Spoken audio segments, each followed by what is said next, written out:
The Magic Porridge Pot. One summer, long ago, the harvest failed and there was too little food to eat. In one house in one particular village there was no food at all.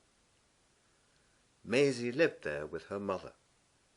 Each day Maisie went into the wood to pick berries for supper. But winter was coming, and one day there were no berries to be found. Maisie sat down on a log, and a tear rolled down her cheek. "Whatever will become of mother and me?" "I think you're just the person I'm looking for," said a gentle, crackly voice. There stood a crooked witch, wrapped in a bulging cloak, with only her purple face peeping out. "I'm travelling far away, and I can't carry much luggage," said the witch. "Would you look after something for me?" "Of course I will," said Maisie. The witch threw open her cloak to reveal a little iron pot with 3 legs and a handle. "Take good care of it until I come back. Oh, and Maisie, if you should ever be hungry, just say to the pot, 'Boil, pot, boil,' and if it should ever be full, just say the words, 'Stop, pot, stop.' Can you remember?" Maisie was just wondering how the witch knew her name, when a gust of wind stirred up all the fallen leaves in a flurry.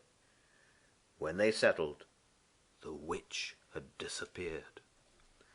Maisie walked home and set the pot on the kitchen table.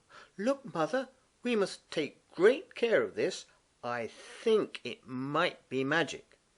"But where are the berries for supper?" asked her mother. "I'm hungry." "So am I," thought Maisie. So she said aloud, "Boil, pot, boil." With a deliciously oozing, bubbling, simmering sound, the little pot filled to the brim with golden porridge laced with treacle and speckled with brown sugar. "Stop, pot, stop," said Maisie, and they both ate porridge until they were fit to burst. "Shall we make some for the people next door?" asked Maisie.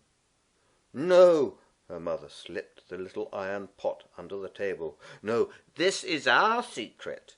We won't tell anyone."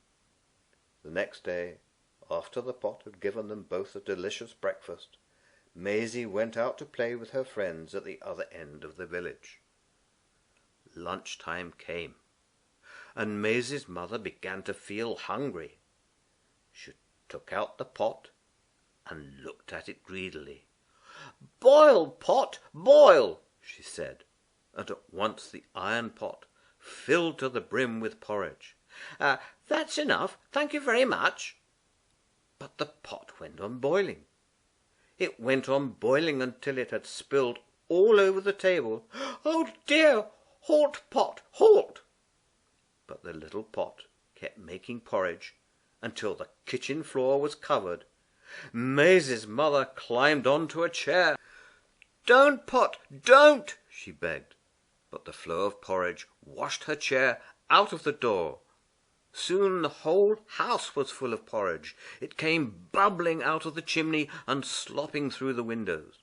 "Please, pot, please!" cried Maisie's mother, clutching the branch of a tree to keep from being swept away by the rising tide of porridge. "Oh, pot, oh!"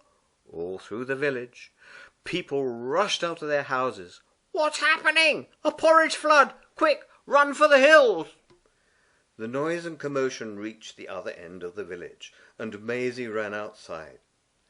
Howling villagers were clinging to the church spire and perching in the tree-tops.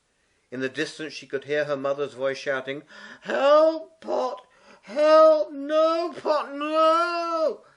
Maisie guessed at once what had happened. She waded and swam as far as she could towards her house. Then, cupping her hands round her mouth, she called, "Stop, pot! Stop!" The little pot heard her.